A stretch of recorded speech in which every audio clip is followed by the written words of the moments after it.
প্রশ্নটি একজন হিন্দু গবেষকের। তিনি বলেন, ইসলাম ধর্ম বলে ধ্যান করা নিষেধ, কিন্তু হযরত মুহাম্মদ সাল্লাল্লাহু আলাইহি ওয়াসাল্লাম গুহায় কেন গিয়েছিলেন এবং সেখানে তিনি কিভাবে আল্লাহর উপাসনা করতেন? সম্মানিত উপস্থিতি, সকল নবী সালাত আদায় করতেন। সালাত আদায়ের ধরনে পার্থক্য হতে পারে। ঈসা আলাইহিস সালাম যখন মায়ের পেট থেকে প্রথম কথা বললেন, মায়ের কোল থেকে যখন প্রথম কথা বললেন, তখন প্রথম কথার মধ্যে ঈসা আলাইহিস সালাম বলেন, ওয়াউসানি বিসসালাতি ওয়াজ যাকাতি মা দুমতু হাইয়া। আল্লাহ আমি ঈসা আমাকে আদেশ দিয়েছে আমি যেন মরা পর্যন্ত সালাত আর যাকাত আদায় করি। তাহলে ঈসা আলাইহিস সালাম মায়ের পেট থেকে কোল থেকে বলতেছে যে তাকে আল্লাহ কিসের আদেশ দিয়েছে? সালাতের। তাহলে সালাত এবং যাকাত সকল নবী আদায় করতে, ধরন ভিন্ন হতে পারে। তাহলে মুহাম্মদ সাল্লাল্লাহু আলাইহি ওয়াসাল্লাম কীভাবে ইবাদত করতেন? তার দাদা আব্দুল মুত্তালিবকে যেভাবে ইবাদত করতে দেখেছে, সেই ইবাদতের ধরন আমাদের জানা নেই। আর সম্ভাব্য হতে পারে যে আব্দুল মুত্তালিব কীভাবে ইবাদত করতো, ইসমাইলি দিনের, ইসমাইলি আদর্শের কিছু খণ্ডিত অংশ তো ছিলই, শব্দ আর বিকৃত হয়ে যায়, মূর্তিটা বিকৃতির মাধ্যমে ঢুকেছে, যেমন মুসলমানি অক্ষত ছিল। ইসমাইল আলাইহিস সালাতু ওয়াস সালাম এবং ইব্রাহিম আলাইহিস সালাতু ওয়াস সালামের মুসলমানি করার আদর্শ মক্কার কাফের মুশরিকদের পর্যন্ত অক্ষত ছিল। হজ করতে হবে, এটা কাবা ঘর, এটা জমজমের পানি, এগুলো ইতিহাস, এগুলো কালচার ইসমাইল থেকে ফলো আপ হয়ে এসেছে। তো ঠিক সেই রকমই ইসমাইল আলাইহিস সালাম যেভাবে ইবাদত করতেন, সেটার কিছু না কিছু খণ্ডিত অংশ আব্দুল মুত্তালিব পর্যন্ত ছিল। তা আব্দুল মুত্তালিবকে মুহাম্মদ সাল্লাল্লাহু আলাইহি ওয়াসাল্লাম যেভাবে ইবাদত করতে দেখতেন, হেরা গুহায় তিনি সেভাবে ইবাদত করতেন। সেটা অবশ্যই ওয়ান কাইন্ড অফ সালাত, কোনো একটা সালাত। এরকম অসংখ্য বর্ণনা পেশ করা যাবে যেখানে সাহাবীরা সরাসরি ফেরেশতাদের সাথে ইন্টারাকশন করতেছে, এবং আল্লাহ সুবহানাহু ওয়া তাআলা নিজে কোরআন মাজিদে বলছেন, আন্নী মুমিদ্দুকুম ফাস্তাজাবা লাকুম রাব্বুকুম বিআন্নী মুমিদ্দুকুম আলফাম মিনাল মালাইকা মুরদিফিন, যে তোমাদের প্রতিপালক তোমাদের ডাকে সাড়া দিয়েছে, তোমাদের ডাকে সাড়া দিয়ে কখনো 1000, কখনো 3000, কখনো 5000 ফেরেশতা অবতীর্ণ করেছে যুদ্ধের মাঠে তোমাদের সহযোগিতা করার জন্য। তাহলে গায়েবের একটা বড় পার্ট হচ্ছে ফেরেশতা। ফেরেশতাদের উপর সাহাবীদের ঈমান কেমন ছিল, কতটা তারা ফেরেশতাদের সাথে জীবন্ত এবং বাস্তব ছিল তাদের কানেকশন। একদিন মসজিদে নববীতে রাসূলুল্লাহ সাল্লাল্লাহু আলাইহি ওয়াসাল্লাম বসে আছে, জিবরাইল উপস্থিত হয়েছেন মানুষের রূপে। আল্লাহর নবীকে বলছেন, মাল ইসলাম, ইসলাম কি? মাল ঈমান, ঈমান কি? মাল ইহসান, ইহসান কি? এগুলো জিজ্ঞেস করে উত্তর নিয়ে চলে গেলেন। আল্লাহর নবী বললেন, জানো কে এসেছিল? না, আমরা তো জানি না কে এসেছিল। জিবরাইল এসেছিল তোমাদেরকে দিন শেখানোর জন্য। এরকম অসংখ্য ঘটনায় পরিপূর্ণ হয়ে আছে, যেখানে দেখবেন সকাল সন্ধ্যা সাহাবী এবং নবীদের ইন্টারাকশন ফেরেশতাদের সাথে। রাসূল সাল্লাল্লাহু আলাইহি সাল্লাম বলছেন, আজকে আমার বাড়িতে জিবরাইল আসেনি। কেন আসেনি? বাড়িতে ছবি আছে। লা তাদখুলুল মালাইকাতু ফি বাইতিন ফিহি সুওয়ারা ওয়া কালব, যে বাড়িতে ছবি আছে, কুকুর লালিত পালিত হয়, ওই বাড়িতে ফেরেশতা প্রবেশ করে না। রাসূলুল্লাহ সাল্লাল্লাহু আলাইহি সাল্লাম বলছেন, জিবরাইল আমাকে এত নাসিহা করে মেসওয়াক করার জন্য, মেসওয়াক করতে করতে মাড়ি ছিলে গেছে, কেননা আমার মুখের গন্ধে জিবরাইলের কষ্ট হয়। রাসূল সাল্লাল্লাহু আলাইহি সাল্লাম বলেছেন, তোমরা মসজিদে পেঁয়াজ এবং রসুন মুখে দিয়ে খেয়ে যেও না, কেননা পেঁয়াজ এবং রসুনের গন্ধে ফেরেশতাদের কষ্ট হয়। তাহলে এখন আপনি বলেন যে আপনাদের গাইবান্ধার মানুষ যারা বিড়ি সিগারেট খান, তাদের মুখের গন্ধে কি ফেরেশতা আসে নাকি? তো কে আসে? শয়তান আসে। ওই মুখে কে আসে? শয়তান আসে। ওই মুখে কে পেশাব করে? ওই মুখে কে পায়খানা করে? এগুলো বাস্তব, এগুলো প্রত্যেকটা in real life, in reality. এগুলোই গায়েব, কিন্তু এগুলোই বাস্তব। এগুলোর উপর ইয়াকিন অর্জন করাই হচ্ছে ঈমান। এমন একটা বাড়ি, যে বাড়িতে আপনারা আছেন, যে বাড়িতে না ঢোকার সময় কেউ সালাম দেয়, না বের হওয়ার সময় কেউ সালাম দেয়, না ওই বাড়িতে কেউ কোনোদিন কোরআন তেলাওয়াত করে, না ওই বাড়ির সদস্যরা সালাত আদায় করে, তাহলে আপনি বলেন ওই বাড়িতে সবসময় কে আছে? শয়তান আছে।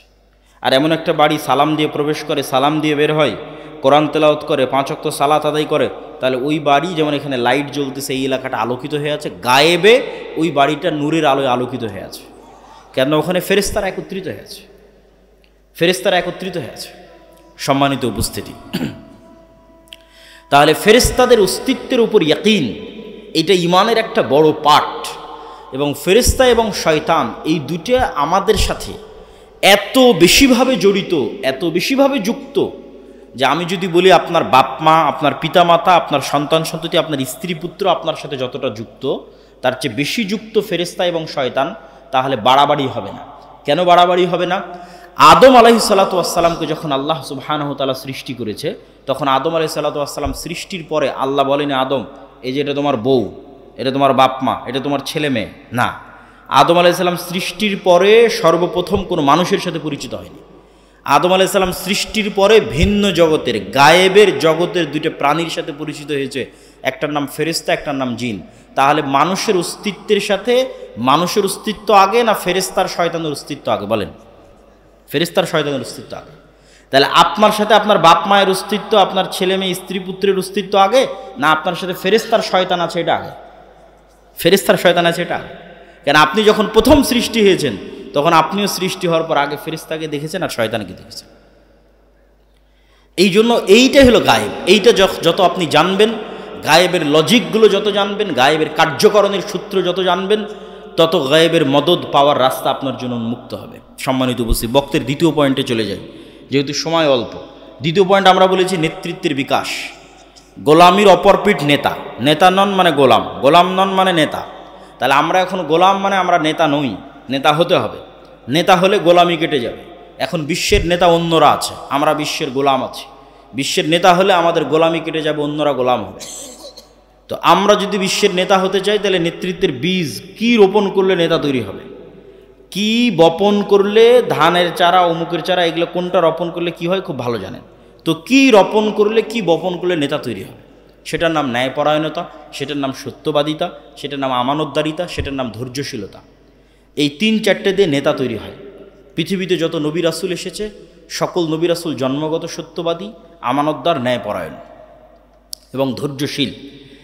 কিন্তু আমাদের মুসলমানদের অবস্থা হচ্ছে আলেম ওলামা থেকে শুরু করে আমরা নিজেরা থেকেও শুরু করে যে আমরাও নেতৃত্বের অযোগ্য। আমরা নিজেরা থেকে শুরু করে সবাই থেকে শুরু করে আমি বলতেছি যে মুসলমানদের আজকের সবচেয়ে বড় সমস্যা কি? মুসলমানেরা মুনাফিক অবস্থায় দিন পার করছে। লাম্মা ইয়াদখুলুল ঈমানু ফি কুলুবিহিম, অন্তরে ঈমান প্রবেশ করেনি। বাহ্যিক ইসলাম নিয়ে মনে করছে নিজে ধোঁকা দিচ্ছে, আল্লাহকে ধোঁকা দিতে যাচ্ছে, পরকালকে ধোঁকা দিতে যাচ্ছে। বাহ্যিক ইসলাম কি? 5টা, তার মধ্যে 4টা, সালাত, সিয়াম, হজ, জাকাত। এই সালাত, সিয়াম, হজ, জাকাত মদিনায় হিজরতের পর ফরজ হয়েছে। তাহলে মদিনায় হিজরতের আগে 13 বছর আল্লাহর নবী সাহাবীদের কি শিখালো? সালাতি যখন নাই, সিয়ামে যখন নাই, হজি যখন নাই, জাকাতি যখন নাই, তাহলে মক্কার 13 বছর করলো কি? মক্কার 13 বছর ঈমান বিল গায়েব শিখিয়েছে, ওটা আসল। মক্কার 13 বছর ঈমান বিল গায়েব শেখানো হয়েছে, সত্যবাদিতা, ন্যায়পরায়ণতা, আমানতদারিতা, ধৈর্যশীলতা শেখানো হয়েছে, নেতা বানানো হয়েছে। তারপরে যখন মাঠ রেডি হয়ে গেছে তখন তারপরে এসেছে সালাত, সিয়াম, হজ, জাকাত।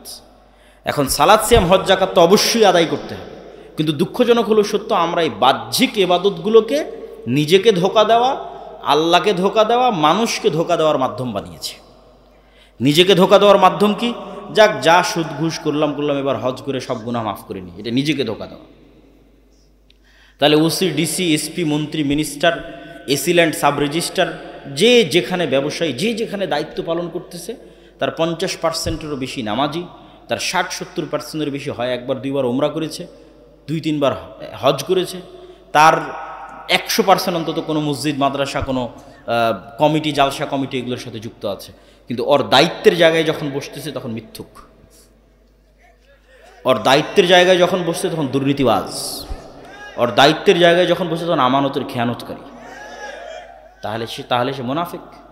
লাম্মা ইয়াদখুলুল ঈমানু ফি কুলুবিহিম, এটা অসম্ভব, জেনে নেন এটা অসম্ভব যে একটা অন্তরে ঈমান বিল গায়েবও থাকবে, মানে আল্লাহর উপর ঈমান, ফেরেশতার উপর ঈমান, পরকালের উপর ঈমান থাকবে, আবার ওই অন্তরে মিথ্যাও প্রবেশ করবে, দুর্নীতিও প্রবেশ করবে, ধোঁকাও প্রবেশ করবে, এটা অসম্ভব।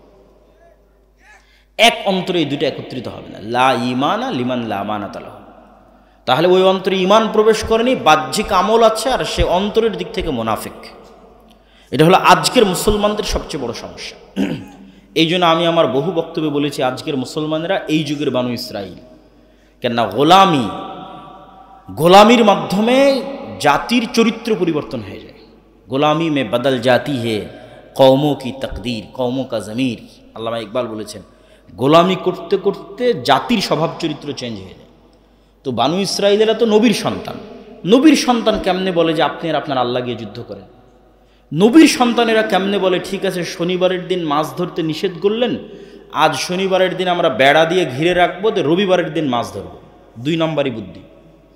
তো নবীর সন্তান, তাহলে নবীর সন্তানেরা এই 2 নম্বরই বুদ্ধি শিখলো কোথায়?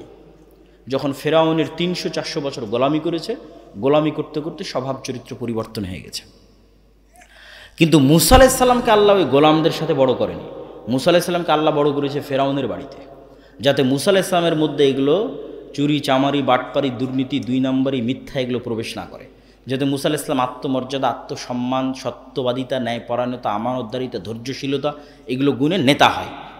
তো মুসা আলাইহিস সালাম ফেরাউনের বাড়িতে বড় হয়ে হলেন নেতা।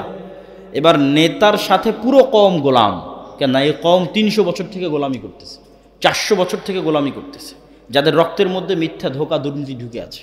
তাহলে এই জাতিকে নিয়ে এক নেতা কেমনে চলবে? চলতে পারেনি। এক মুসা আলাইহিস সালাম মাত্র নেতা, বাকি সবার মেন্টালিটি গোলাম। পদে পদে মুসা আলাইহিস সালামকে তারা বাধা দিয়েছে। শেষ পর্যন্ত মুসা আলাইহিস সালাম বিরক্ত হয়ে আল্লাহকে বলেছে, আল্লাহ এই জাতির দায়িত্ব আমি পালন করতে পারবো না, আমাকে উঠিয়ে নেন। কেন নেতা একমাত্র ছিল মুসা আলাইহিস সালাম, কারো মধ্যে নেতৃত্বের গুণ ছিল না। তো আজকের মুসলমানেরা জন্মগত নেতা ছিল। কেননা মুসলমানদের আদি পিতা তথা বানু ইসমাইলের বংশধর কোনোদিন গোলাম ছিল না। ফলত ইসমাইলের বংশধর পুরোটাই জন্মগত নেতা। যেমন আব্দুল মুত্তালেব কাফের এবং মুশরিক অবস্থায় মৃত্যুবরণ করেছে, কিন্তু কোনো মায়ের সন্তান দাঁড়িয়ে বলতে পারবে না যে আব্দুল মুত্তালেব কারো 1 টাকা মেরে নিয়েছে। কেউ দাঁড়িয়ে বলতে পারবে না যে আব্দুল মুত্তালেব এখানে ধোঁকাবাজি করেছে। আব্দুল মুত্তালেবের ছেলে আবু তালেব, আলী রাদিয়াল্লাহু তাআলা আনহুর পিতা, কাফের এবং মুশরিক অবস্থায় মৃত্যুবরণ করেছে, কিন্তু কেউ দাঁড়িয়ে বলতে পারবে না যে আবু তালেব কারো 1 টাকার তসরুফ করেছে, আবু তালেব কারো উপর অন্যায়ভাবে জুলুম করেছে, আবু তালেব কাউকে ধোঁকা দিয়েছে। কেন? এরা কোনোদিন গোলাম হয়নি, এরা জন্মগত নেতা, এরা কুরাইশ, এরা ইসমাইলের সন্তান, এরা জন্মগত নেতা। আবু সুফিয়ান প্রত্যেক যুদ্ধে মুহাম্মদ সাল্লাল্লাহু আলাইহি ওয়াসাল্লামের বিরুদ্ধে, বদরে মুহাম্মদ সাল্লাল্লাহু আলাইহি ওয়াসাল্লামের বিরুদ্ধে, উহুদে মুহাম্মদ সাল্লাল্লাহু আলাইহি ওয়াসাল্লামের বিরুদ্ধে, খন্দকে মুহাম্মদ সাল্লাল্লাহু আলাইহি ওয়াসাল্লামের বিরুদ্ধে নেতা তথা কাফের মুশরিকদের সর্দার, আর একদিকে মুসলমানদের সর্দার মুহাম্মদ সাল্লাল্লাহু আলাইহি ওয়াসাল্লাম। এই আবু সুফিয়ানকে যখন বাদশাহ হিরাক্লিয়াস জেরুজালেমে জিজ্ঞেস করছে মুহাম্মদ সাল্লাল্লাহু আলাইহি ওয়াসাল্লাম সম্পর্কে, তখন রেকর্ডার নাই, লাইভ নাই, ক্যামেরা নাই, কিচ্ছু নাই, তাও আবু সুফিয়ান মিথ্যা বলেনি, একটা শব্দ মিথ্যা বলেনি। কেন? এরা কুরাইশ, এরা ইসমাইলের সন্তান, এরা কোনোদিন কারো গোলামি করেনি, এদের জন্মগত স্বভাব ছিল নেতৃত্বের স্বভাব। ছিল মুশরিক, ছিল কাফের, কিন্তু গুণ ছিল নেতৃত্বের। ফলত নেতৃত্বের গুণাবলী সম্পন্ন আবু তালেবের ছেলে আলী যখন মুসলমান হয়ে গেছে, নেতৃত্বের গুণাবলী সম্পন্ন আবু সুফিয়ান যখন নিজে মুসলমান হয়ে গেছে, আবু সুফিয়ানের ছেলে মুআবিয়া যখন মুসলমান হয়ে গেছে, তাহলে একদিকে জন্মগত নেতৃত্ব আর একদিকে তাওহীদ, এই 2 শক্তিতে বলিয়ান হয়ে এরা হয়ে গেছে বিশ্বের নেতা। ছিল মক্কার নেতা, হয়ে গেছে বিশ্বের নেতা। উমাইয়ারাই সারা বিশ্ব শাসন করেছে, অর্ধ বিশ্ব শাসন করেছে। কেন? আগে থেকেই ছিল জন্মগত নেতৃত্বের গুণ, 2 নম্বরে এসে যুক্ত হয়েছে মুহাম্মদ সাল্লাল্লাহু আলাইহি ওয়াসাল্লামের কাছ থেকে তাওহীদের গুণ, গায়েবের উপর ইয়াকিন, যে সারা বিশ্বের নেতা হয়ে গেছে। এই মুসলমানেরাই যখন এই উপনিবেশ, ইউরোপীয় উপনিবেশের 150 বছরের গোলামি, এই 150 বছরের গোলামিতে আমাদের স্বভাব চরিত্র পরিবর্তন হয়ে গেছে। আমাদের রক্তের মধ্যে মিথ্যা ধোঁকা, 2 নম্বরই দুর্নীতি এগুলো ঢুকে গেছে। আপনি আজ ইউরোপ যান, আমেরিকা যান, লন্ডন যান, সবচেয়ে বেশি মিথ্যা ডকুমেন্টস দিয়ে, মিথ্যা পেপারস দিয়ে, মিথ্যা ওয়াদা দিয়ে, মিথ্যা তথ্য দিয়ে, মিথ্যা কথা দিয়ে, মিথ্যা বেনিফিটস নিয়ে সবচেয়ে বেশি বসবাস করতেছে মুসলমানেরা। পুরো জীবনটাই মিথ্যার উপর দাঁড়িয়ে আছে। তাহলে কিভাবে তারা নেতা হবে?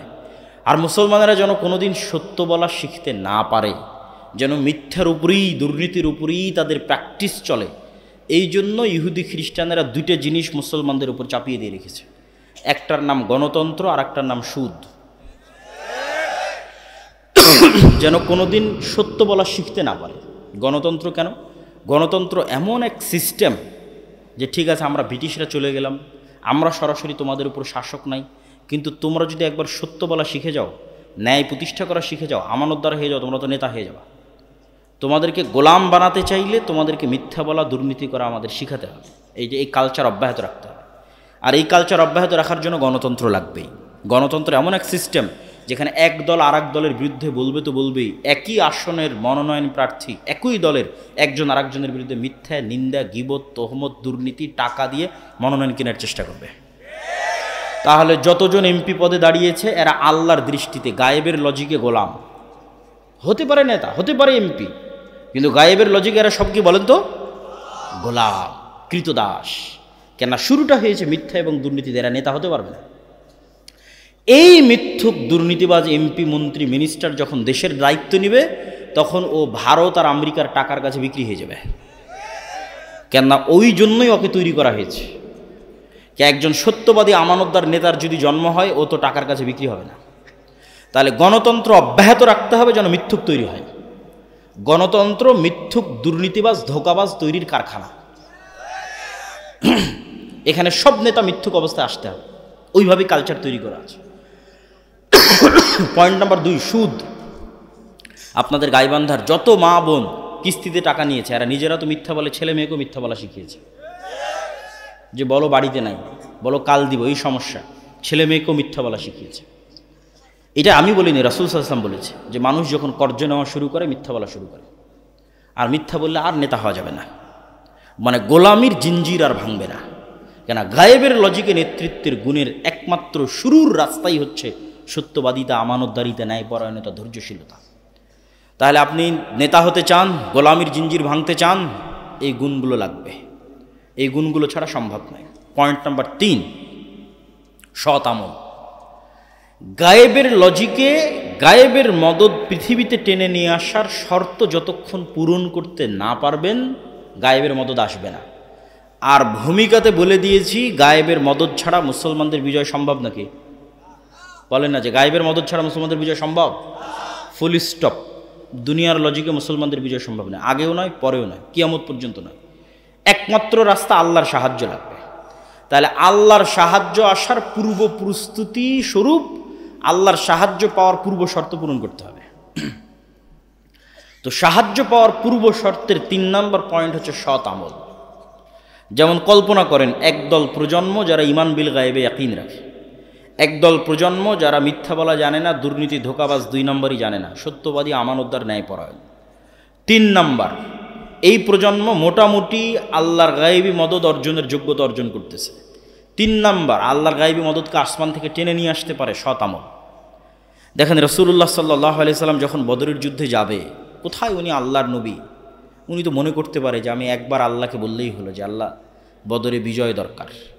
সেখানে উনি সারা রাত ইবাদতে কাটিয়ে দিয়েছেন। আবু বকর রাদিয়াল্লাহু তাআলা আনহু পর্যন্ত ক্লান্ত হয়ে গেছে, এত লম্বা সময় কিভাবে দাঁড়িয়ে থাকা যায় সালাতে, আপনি যথেষ্ট হয়েছে, আর করিয়েন না, ইনশাআল্লাহ আল্লাহ সহযোগিতা করবে। তো মুহাম্মদ সাল্লাল্লাহু আলাইহি ওয়াসাল্লাম রাতে উঠে সালাত আদায় করছেন কেন? এটা গায়েবী মদদ পাওয়ার পূর্ব শর্ত। গায়েবের মদদ যে টেনে নিয়ে আসবে আসমান থেকে, ফেরেশতা যে নামবে, তার পূর্ব শর্ত হচ্ছে রাতের সালাত লাগবে। সৎ আমল গায়েবের মদদকে পৃথিবীতে টেনে আনতে পারে। 5 ওয়াক্ত সালাত অনেক বড় সৎ আমল। আর সৎ আমলের মধ্যে সবচেয়ে বড় সৎ আমল যা গায়েবের মদদকে পৃথিবীতে টেনে আনতে পারে, একটা রাতের সালাত, একটা সকাল সন্ধ্যার জিকির। আল্লাহর সাহায্যকে পৃথিবীতে নামিয়ে নিয়ে আসতে পারে এমন 2টা সর্বশ্রেষ্ঠ টেকনোলজির নাম রাতের সালাত, সকাল সন্ধ্যার জিকির। সকাল সন্ধ্যার জিকির কেন এত পাওয়ারফুল? সকাল সন্ধ্যার জিকির পৃথিবীর সকল অসম্ভবকে সম্ভব করতে পারে। পৃথিবীর এমন কোনো অসম্ভব নাই যে অসম্ভব সম্ভব নয় সকাল সন্ধ্যার জিকির দিয়ে। কেন সকাল সন্ধ্যার জিকির এত পাওয়ারফুল? তার আগে আপনাকে বুঝতে হবে আওয়াজ কেন পাওয়ারফুল। আল্লাহ সুবহানাহু ওয়া তাআলা আসমান এবং জমিন সৃষ্টি করেছে আওয়াজ দিয়ে, কুন ফায়াকুন। আল্লাহ সুবহানাহু ওয়া তাআলা আসমান, জমিন, চন্দ্র, সূর্য, তারকা, নক্ষত্র ধ্বংস করবে আওয়াজ দিয়ে। ইসরাফিলের বাঁশির আওয়াজ, ওই আওয়াজ যখন যাবে আসমান ওই আওয়াজ রিসিভ করবে, ওই আওয়াজ যখন যাবে জমিন ওই আওয়াজ রিসিভ করবে, ওই আওয়াজ যখন যাবে চন্দ্র ওই আওয়াজ বুঝবে, সূর্য ওই আওয়াজ বুঝবে। এইভাবেই সেট আপ করা আছে, এইভাবেই ডেভেলপ করা আছে, এইভাবেই ইনস্টল করা আছে। আওয়াজ বুঝা মাত্র সব ভেঙে চুরে চৌচির হয়ে যাবে। আওয়াজ সবচেয়ে পাওয়ারফুল, আওয়াজ সবচেয়ে শক্তিশালী। তার আরেকটা প্রমাণ নেন, ইউসাব্বিহু লিল্লাহি মা ফিস সামাওয়াতি ওয়া মা ফিল আরজ। আসমান, জমিন এবং তার মধ্যে যা কিছু আছে এটা কিন্তু গায়েব। আপনাকে গায়েবের নলেজ দিচ্ছি, গায়েবের লজিক দিচ্ছি। আল্লাহ কি বলছেন? আসমান, জমিন এবং তার মধ্যে যা কিছু আছে, তার প্রত্যেকটা জীব, জন্তু, জড়বস্তু, জড় পদার্থ, পশু, পাখি, পোকা, মাকড়, ধুলা, বালি, মাটি, কাপড়, চোপড় সব আল্লাহর তাসবিহ পাঠ করে। তাহলে ওই আউর পলও আল্লাহর তাসবিহ পাঠ করতেছে, এই টিস্যু আল্লাহর তাসবিহ পাঠ করতেছে, এই কাঠও আল্লাহর তাসবিহ পাঠ করতেছে। তাহলে এগুলো সবগুলো থেকে আওয়াজ বের হচ্ছে, আওয়াজ। যদি আপনি শুনতে পারতেন, আল্লাহ যদি আপনাকে শোনার ক্ষমতা দিত, তাহলে আপনি শুনতে পেতেন যেগুলো সবগুলো থেকে 24 ঘন্টা তাসবিহ বের হচ্ছে। কিন্তু আপনি শুনতে পাচ্ছেন না কেন? যেমন পিঁপড়ার চলার আওয়াজ আপনি শুনতে পান না, পিঁপড়া চললেও একটা আওয়াজ তৈরি হয়, পিঁপড়ার পায়েরও একটা আওয়াজ আছে। ওই আওয়াজ হাতি বুঝতে পারে যে পিঁপড়া যাচ্ছে, পিঁপড়ার পায়ের আওয়াজ। আর এক প্রাণী বুঝতে পারে। ওই লেভেলের আওয়াজ শোনার ক্ষমতা আপনার নেই। কিন্তু এগুলো প্রত্যেকটা থেকে আওয়াজ বের হচ্ছে। আওয়াজ সবচেয়ে শক্তিশালী, আওয়াজ সবচেয়ে পাওয়ারফুল, এবং আওয়াজ সবচেয়ে শক্তিশালী এবং সবচেয়ে পাওয়ারফুল দেখেই আল্লাহ অতীতে যত নবীকে যত মজেজা দিয়েছেন, সকল মজেজার চাইতে সবচেয়ে পাওয়ারফুল কোরআন। মুসা আলাইহিস সালামের লাঠির চাইতে কোরআন পাওয়ারফুল, ঈসা আলাইহিস সালামের মৃতকে জীবিত করার চাইতে কোরআন পাওয়ারফুল। কেননা কোরআন সরাসরি আল্লাহর নিজের আওয়াজ। বলেন আল্লাহু আকবার। কোরআন সরাসরি আল্লাহর নিজের সাউন্ড, আল্লাহর আওয়াজ। এর চেয়ে পাওয়ারফুল আর কিছুই নেই পৃথিবীতে, এর চেয়ে শক্তিশালী আর কিছুই নেই পৃথিবীতে। সম্মানিত উপস্থিতি, বক্তব্যের শেষের দিকে যাওয়ার আগে এখানে গুরুত্বপূর্ণ আরও কয়েকটা কথা। এই যে আজকে আমরা আপনাদের প্রোগ্রামে এসেছি, এই প্রোগ্রামে আসা বাংলাদেশের 600 উপজেলায় এক বছরে যাওয়া সম্ভব নয়। 100টাও যদি প্রোগ্রাম করি তাও 6 ভাগের 1 ভাগে যাওয়া সম্ভব। তারপরেও এবার গাইবান্ধাতে অনেক প্রোগ্রাম নেওয়া আছে, কিন্তু এগুলো একটাও স্থায়ী সম্পর্ক নয়। এই 1 ঘন্টার বক্তব্য দিয়ে আমি আপনাকে কি শিখাবো? না দোয়া, না কালাম, না উজু, না সালাত, কিছুই শেখানো সম্ভব নয়। দিনের মৌলিক বেসিক জ্ঞান শেখার জন্য অবশ্যই মসজিদ ভিত্তিক মক্তব তৈরি করতে হবে। আব্দুর রহিম বিন আব্দুর রাজ্জাকও আপনাদের এই শাখাটা অঞ্চলে মক্তবের সফর দিয়ে গেছে। এই মক্তবের শিক্ষকগুলোকে জামিয়া সালাফিয়া ডাঙ্গিপাড়া, পাবা, রাজশাহীতে আর দাওয়া ইলাল্লাহর অধীনে ট্রেনিংয়ে পাঠাতে হবে। প্রতিনিয়ত ট্রেনিং চলতেছে। এখন পর্যন্ত প্রায় 700 মক্তব ট্রেনিং নিয়েছে। এই মক্তবগুলোর মধ্যে আন্তঃমক্তব প্রতিযোগিতা হচ্ছে, যেটা এনটিভিতে রমজানে প্রচারিত হবে। প্রায় 50 থেকে 60 লক্ষ টাকা বাজেট। এগুলোতে কোনো মাদ্রাসার ছাত্র অংশগ্রহণ করবে না, আপনাদের গ্রামের মক্তবের ছেলেমেয়েরা অংশগ্রহণ করবে। এই স্থায়ী সম্পর্কটা খুব জরুরি। এই একদিনের বক্তব্যে আমি শান্তি পাই না, কিন্তু যখন কল্পনা করি যে আমি দিন শেখানোর জন্য যে বইটা লিখেছি, তালিমুদ্দিন বা আদর্শ শিক্ষা, মক্তবের বাচ্চাদের দিন শেখানোর জন্য, ওইটার থেকে প্রতিদিন যদি কোনো মক্তবে কেউ দিন শেখানোর চেষ্টা করে, আমার বিশ্বাস ওই বাচ্চার মগজে মৃত্যু পর্যন্ত দিন স্থায়ীভাবে গেঁথে যাবে। ওইটা আমার কাছে, আমার নিজের কাছে প্রশান্তিদায়ক, যেটা একটা সাদাকায়ে জারিয়া। আমাদের কায়দা থেকে ট্রেনিং নিয়ে এসে যদি কোরআন পড়ায়, ওটা একটা সাদাকায়ে জারিয়া। এখানে আর আমি কতটুকু সাদাকায়ে জারিয়া করতে পারবো? এই মক্তবগুলোর সাথে সম্পৃক্ত হতে হবে। 2 নম্বর, আমাদের সাথে অসংখ্য মাদ্রাসা আল জামিয়া সালাফের সাথে মুআদালাভুক্ত হিসেবে পরিচালিত হচ্ছে। আজকেরটাও যেমন আছে, আশেপাশে আরও কয়েকটা শিক্ষা প্রতিষ্ঠান আছে, এবং সরাসরি নিবরাস ইসলাম রিসার্চ ফাউন্ডেশন বা আল জামিয়া সালাফের হয়ে সরাসরি আমাদের পরিচালনায় তালুক ঘোড়াবান্ধা, যেটা সালাফিয়া রহমানিয়া মাদ্রাসা, সেটাও আপনাদের কাছে, সেখানেও প্রোগ্রাম আছে। 18 তারিখ শাইখ আব্দুর রাজ্জাক বিন ইউসুফ আসবে ওই প্রোগ্রামে। এই প্রতিষ্ঠানগুলোর সাথে আপনাদের সম্পৃক্ততা বাড়াতে হবে। 3 নম্বর হচ্ছে, আমাদের যে বই পুস্তকগুলো আছে, যেমন আজকে যে বক্তব্যটা দিচ্ছি, যে বক্তব্যটা শেষ করব, এই বক্তব্যটা পুরোটাই লিখিত আকারে আল্লাহর পথে যাত্রা বয়ে আছে।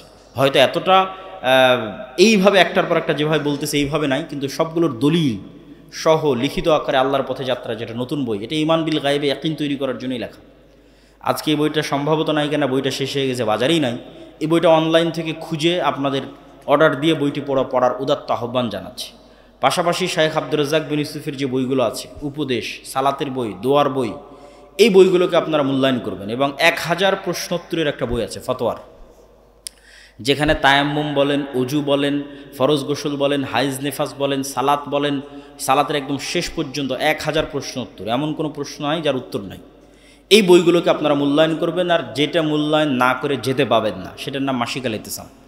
এই এত ব্যস্ততার মধ্যে, প্রতিদিন এত প্রোগ্রামের মধ্যে আমি নিজে 3টা প্রবন্ধ লিখি মাসিক আল ইতিসামে।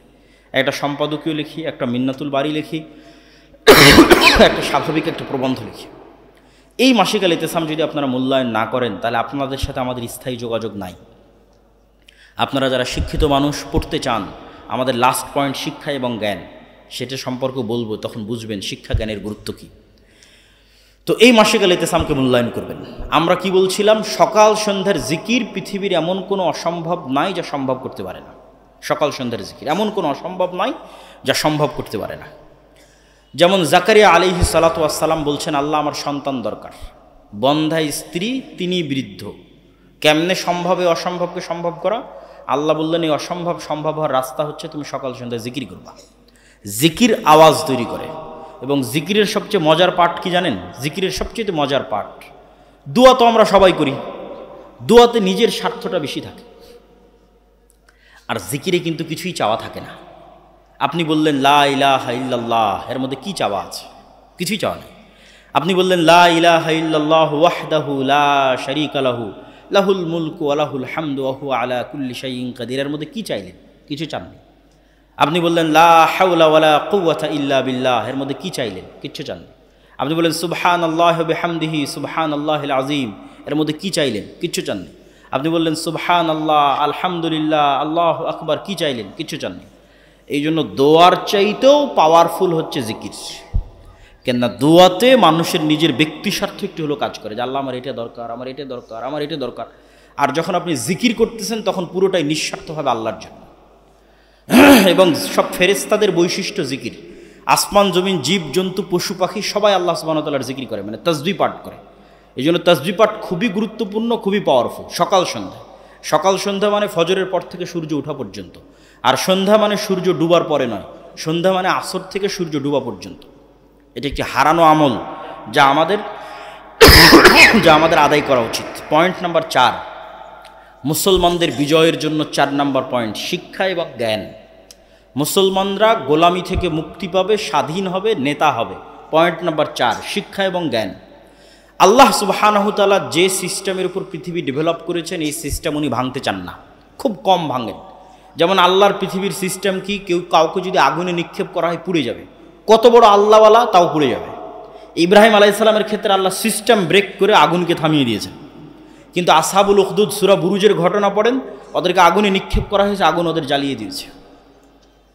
আজ গাজা থেকে আল্লাহওয়ালা মানুষ নাই, পরহেজগার মানুষ নাই।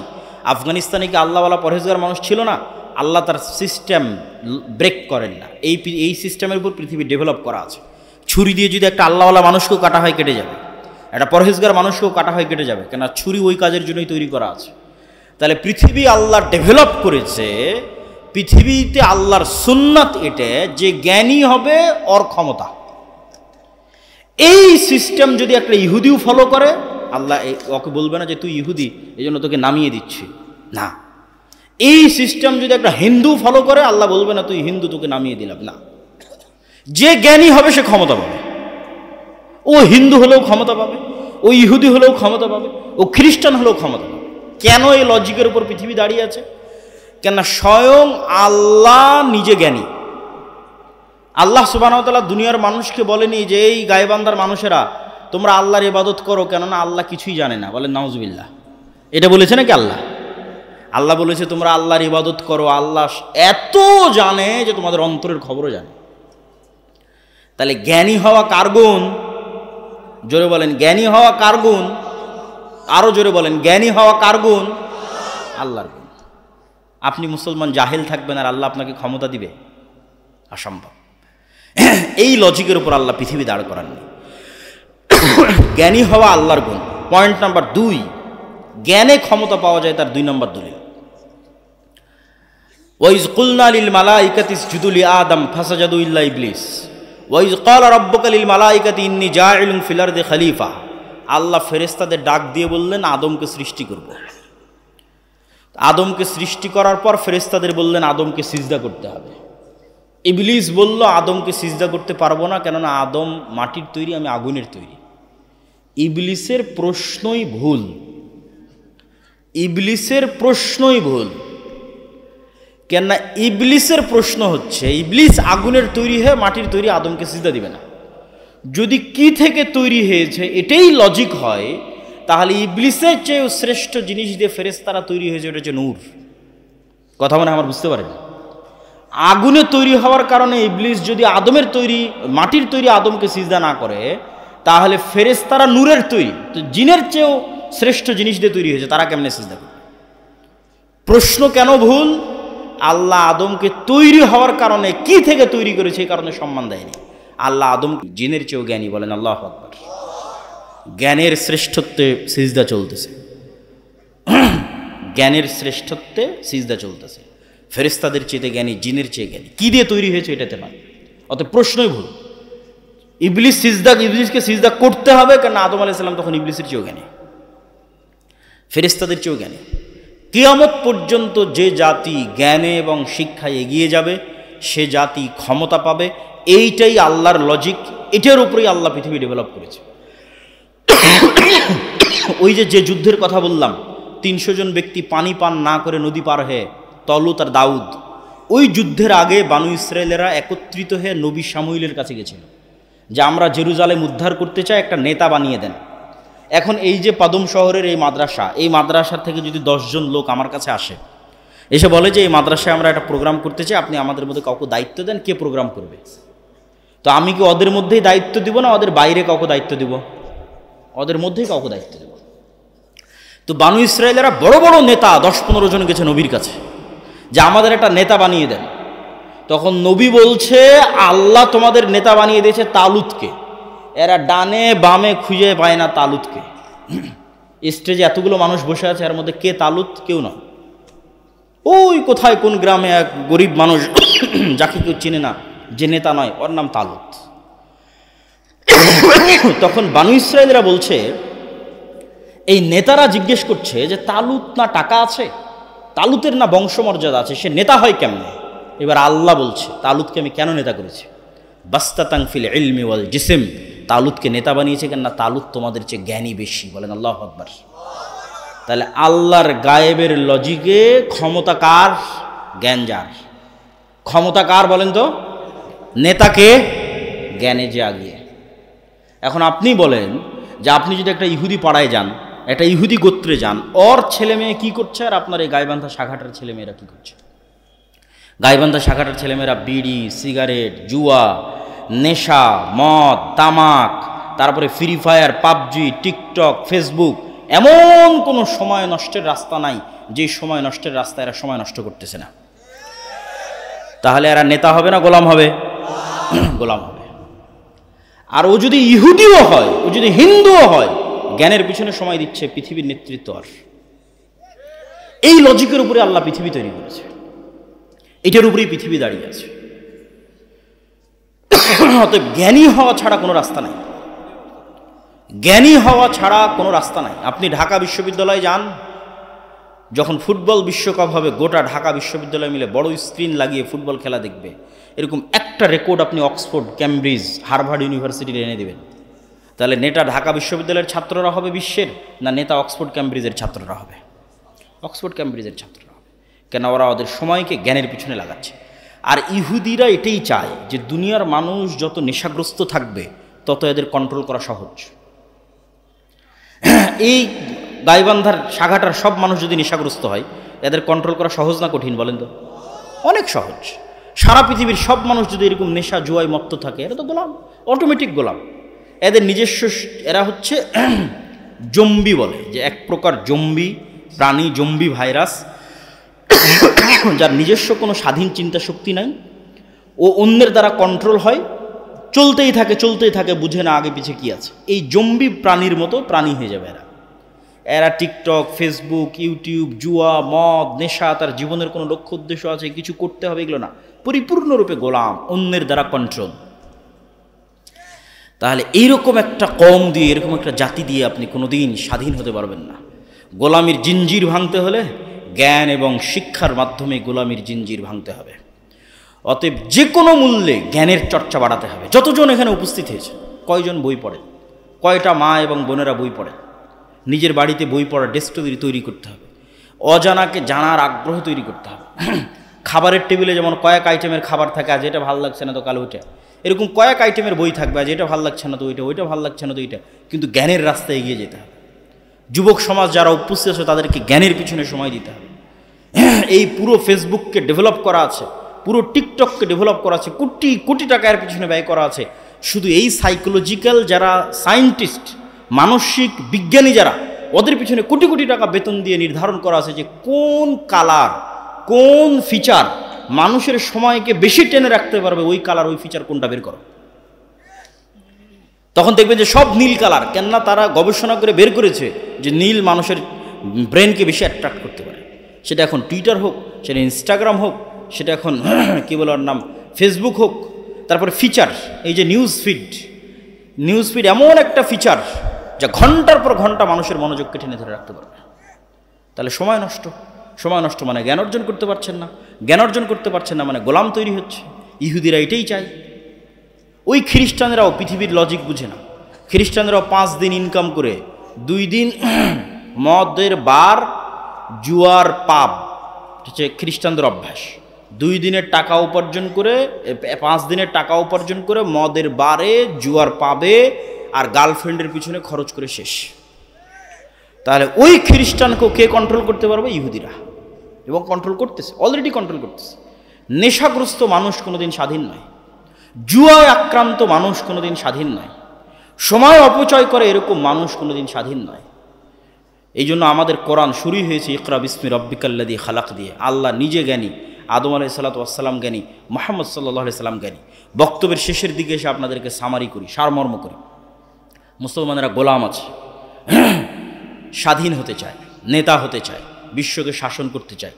চারটা গুণ লাগবে: ঈমান বিল গায়বে ইয়াকিন লাগবে,